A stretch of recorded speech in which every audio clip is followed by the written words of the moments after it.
कश्मीर में एलओसी के नजदीक कुछ ऐसा हो रहा है जो लकीर और तारीखों को लेकर बड़े संकेत दे रहा है। 14 अगस्त को पाकिस्तान का स्वतंत्रता दिवस है और 15 अगस्त को भारत का, लेकिन एलओसी की दूसरी तरफ यानी पीओके में 14 अगस्त की नहीं बल्कि 15 अगस्त की तैयारी चल रही है। पाकिस्तान के आर्मी चीफ मुशर्रफ ने कश्मीर को कब्जाने के चक्कर में करगिल वाले भूल की थी। नए आर्मी चीफ आसिम मुनीर भी कश्मीर के नाम पर कुछ भी कर जाने को उतारू दिख रहे हैं, लेकिन वक्त बहुत बदल गया है। कश्मीर का ख्वाब देख रहे आसिम मुनीर के पैरों तले पीओके की धरती खिसकने का इंतजार कर रही है।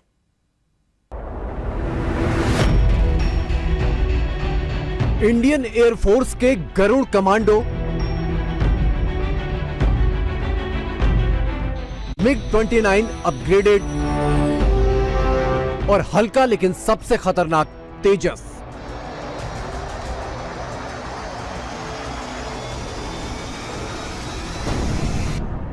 पंद्रह अगस्त से पहले सब के सब कश्मीर पहुंच गए। एलओसी के पार कुछ तो होने वाला है। तो विद इन कंट्री एक सिविल वार की सिचुएशन है, उसमें किसको फुर्सत है जिसको इन चीजों से बाहर भी कोई चीज नजर आ रही हो। इंडिया जो है वो कहां पहुंच गया है। यहाँ पाकिस्तान की आवाम का कोई नहीं सोच रहा, कश्मीर का तो बड़ी दूर की बात। आने वाले टाइम में वो लोग हमारे यहाँ के लोगों की आज़ादी की बात करते नजर आएंगे। गुलाम है भाई, हम अभी तक गुलाम है। हमें क्या आज़ादी मिली है अब तक? लोगों को अब शौक ही नहीं रहा कि बाघा बॉर्डर जाएं, परेड देखें, फौजियों को देखें, परेड करते हुए देखें।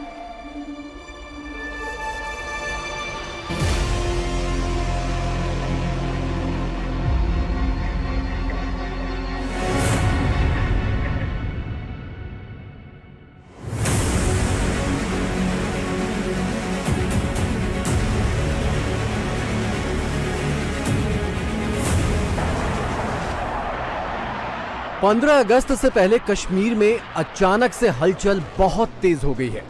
जमीन से लेकर आसमान तक ऐसी गरज उठ रही है कि एलओसी के पार पाकिस्तान के अवैध कब्जे वाला कश्मीर भी आसमान की ओर देखने लगा है और इस्लामाबाद, रावलपिंडी के कान खड़े हो गए हैं।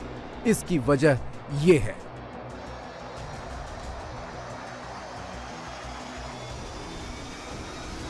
इंडियन एयरफोर्स के गरुड़ कमांडो पहाड़ों पर ऑपरेशन के एक्सपर्ट हैं। MiG-29 अपग्रेड में नाइट विजन कॉकपिट है और तेजस छोटी सी हवाई पट्टी में भी उतरने में सक्षम है।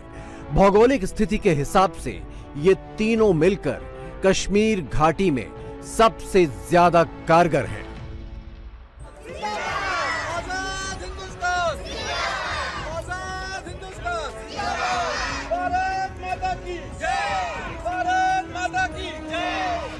कश्मीर में तो जो होना था वो 5 अगस्त 2019 को ही हो गया और सिर्फ 4 सालों में यहाँ की काया पलट हो गई। कश्मीर के हर घर में, हर कश्मीरी के हाथ में तिरंगा शान से लहरा रहा है। लेकिन एलओसी के उस पार यानी पीओके में पाकिस्तान से आजादी की जद्दोजहद अचानक तेज हो चली है।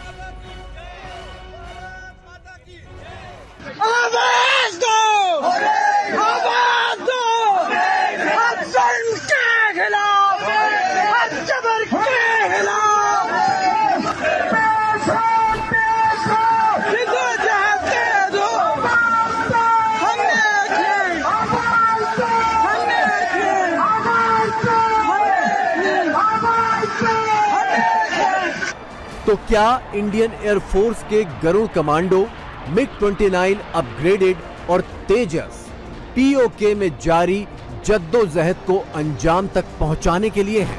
एलओसी के इस पार और उस पार बड़े बड़े पहाड़ और गहरी खाइयां हैं। इन इलाकों में कॉम्बैट ऑपरेशन आम फौज के बस की बात नहीं है, लेकिन इंडियन एयरफोर्स के गरुड़ कमांडो ऐसे पहाड़ों पर ऑपरेशन के लिए ही प्रशिक्षित किए गए हैं। गरुड़ कमांडो पहाड़ों पर चढ़ने और ऊंचे ऊंचे पहाड़ों से सरपट नीचे उतरने में एक्सपर्ट हैं। ये कमांडो लंबे वक्त तक पहाड़ों पर रहकर ही लड़ाई कर सकते हैं। कश्मीर घाटी में गरुड़ कमांडो की वापसी 6 साल बाद हुई है। Garud forces undertaken various operations in valley, and they have also achieved a lot of success by eliminating n number of militant. At present, there are 2 teams which are deployed with Indian Army, and they are continuously into CICT operations. Drills and regular training we are conducting, and regularly they are going hilly operations as well as on urban terrain operations, and they are also been deployed in various high ridges. LOC पर कुछ बड़ा होने का दूसरा संकेत MiG-29 भी दे रहे हैं। अभी तक श्रीनगर एयरबेस में MiG-21 विमानों की तैनाती थी, लेकिन इनकी जगह अब MiG-29 अपग्रेड के स्क्वाड्रन ने ले ली है। मिग विमानों ने कश्मीर के आसमान में पहाड़ों के बीच उड़ान भी शुरू कर दी है और इनकी आंख LOC की तरफ है। The upgraded MiG-29 is a versatile multi-role combat aircraft. Its capability includes night vision capable cockpit, as well as it has increased fuel capacity. Also included the air-to-ground armament, which was not included earlier. Obviously, the biggest capability of this aircraft is the pilots who are handpicked at the training stage to fly and train in this fleet to fly this lethal aircraft. MiG-29 upgrade का cockpit night vision से lace है। ये विमान ज्यादा वक्त तक operation कर सकता है क्योंकि इसमें एयर टू एयर रिफ्यूलिंग मुमकिन है। रिस्पॉन्स टाइम बेहद कम है, यानी जरूरत पड़ने पर पलक झपकते MiG-29 LOC पर पहुंच सकता है और आसमान से जमीन पर मार करने वाली लंबी दूरी की मिसाइलों से भी लैस है। Srinagar airfield lies in the center of the Kashmir Valley, and its general elevation is more if we compare it to plains. So strategically, it is better to place an aircraft which has higher thrust to weight ratio, less response time due to proximity to the border, and is also equipped with better avionics as well as long-range missiles and air-to-ground as well. So MiG-29 aircraft fulfills all these criteria. जुलाई के आखिरी दिनों में कश्मीर से ही ये तस्वीर भी आई थी, जिसने पाकिस्तान की नींद उड़ा दी। कश्मीर में पहली बार तेजस मार्क 1 की लैंडिंग हुई। अवंतीपुरा एयरबेस पर वेस्टर्न एयर कमांड के chief air marshal PM Sinha खुद तेजस पर सवार हुए। सबसे हल्का लेकिन सबसे खतरनाक भारत का ये स्वदेशी लड़ाकू विमान कश्मीर में ऑपरेशन के लिए सबसे मुफीद क्यों है? ये तस्वीर इसका जवाब है। किसी भी लड़ाकू विमान के लिए जरूरी रनवे की लंबाई तेजस के मामले में सबसे कम है। तेजस सिर्फ 460 मीटर के रनवे पर टेक ऑफ और लैंडिंग कर सकता है। तेजस मार्क 1 की रफ्तार 2205 किलोमीटर प्रति घंटे है, जो इस कैटेगरी के किसी भी प्लेन से ज्यादा है।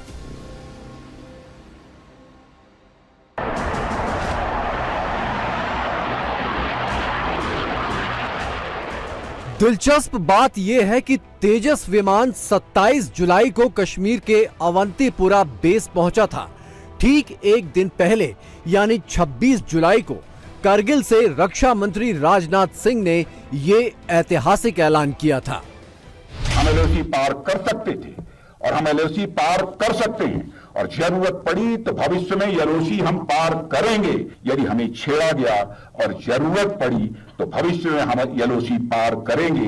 इसका मैं देशवासियों को अपनी तरफ से विश्वास दिलाना चाहता हूं। कश्मीर में LOC पर सरगर्मियां तेज हैं तो पाकिस्तान के अवैध कब्जे वाला कश्मीर भी सुलग रहा है। ना तो कुछ करने की ताकत बची है, ना हिम्मत। पाकिस्तान में चुनाव के दिन आ गए हैं और फौज बस इसी जुगाड़ में लगी है कि इमरान को अंदर करने के बाद नया कठपुतली किसको बनाया जाए।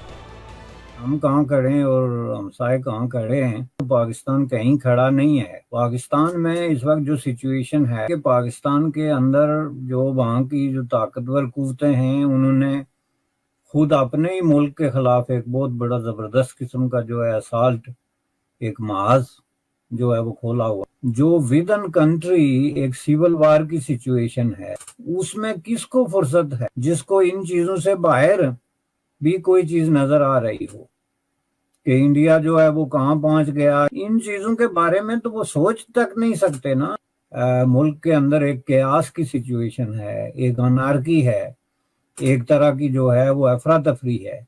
उसमें क्या वो अपने आप को इस काबिल है पाकिस्तान कि वो अपने किसी पड़ोसी के सामने खड़ा करने की जो आपने बात की, यानी मुकाबला करने या उसके साथ तकाबली जायजा लेने। जिस कश्मीर में पाकिस्तान 75 सालों तक जहर की खेती करता रहा, जिस कश्मीर को पाकिस्तानी फौज ने भारत से काटने की साजिशें रची, जिस कश्मीर में पाकिस्तान परस्तों ने आजादी आजादी के फर्जी नारे लगवाए, उसी कश्मीर में शान से लहराते तिरंगे को देखकर पाकिस्तानी खुद अपनी आजादी भूल गए हैं। जम्मू कश्मीर जहां हम कहते हैं कि मकबूजा इलाका है, मुसलमानों को उनके राइट्स नहीं मिलते, उन्हें दबाया जाता है, वहां पे स्टूडेंट्स हाथों में तिरंगा लिए रैलीज निकाल रहे हैं। जहाँ तक जम्मू कश्मीर की बात रही, उन्हें क्या बताओ पाकिस्तान में क्या चल रहा है। वो इसीलिए तो कैंपेनें निकालनी शुरू कर दी क्योंकि पाकिस्तान के हालात पहले से बहुत ज़्यादा ही ख़राब हो चुके हैं। इंडिपेंडेंस डे आज़ादी का दिन है, तो आज़ादी है कहाँ पे, सबसे पहले तो ये बताएं। इसलिए लोगों को कुछ भी नहीं, लोग अपने काम में मसरूफ़ है। ठीक है, 14 अगस्त आ रहा है, ये भी एक आम दिन है। पाकिस्तान है किधर? सारे कह रहे नया पाकिस्तान है, लेकिन पाकिस्तान है किधर? एक आम गरीब आदमी बेचारा क्या करे, वो 2 वक्त की रोटी के लिए बेचारे की मुश्किल से पूरी हो रही है, इन्होंने तो वो भी छीन ली है। क्या मनाए 14 अगस्त? और सेकेंडली गुलाम है भाई, हम अभी तक गुलाम है। हमें क्या आज़ादी मिली है अब तक? एक आम बंदे को क्या आज़ादी मिली है? लोगों को इतना को डिप्रेस कर दिया गया है, इतना को डिप्रेस कर दिया गया है, किस तरीके से आज़ादी मनाए? आज़ाद तो है ही नहीं। सोशल मीडिया में वीडियो देख रहा था, सनी देओल आए हुए थे बाघा बॉर्डर पे। उन्होंने आके वहाँ पे नारेबाजी की है, हर चीज़ की है, परेड की है, और इतनी अवाम उसके साथ आई हुई थी। वहाँ के इवन के जगह नहीं थी, लोग खड़े हुए थे। और हमारे पाकिस्तान की तरफ वहाँ पे उन्होंने दिखाया कि सीटें खाली थी, लोग ही नहीं मौजूद। लोगों को अब शौक ही नहीं रहा कि बाघा बॉर्डर जाएं, परेड देखें, फौजियों को देखें, परेड करते हुए देखें। इंडिया टीवी हर वक्त हर जगह डाउनलोड करने के लिए सर्च करें India TV news Google play store या ऐप स्टोर पर।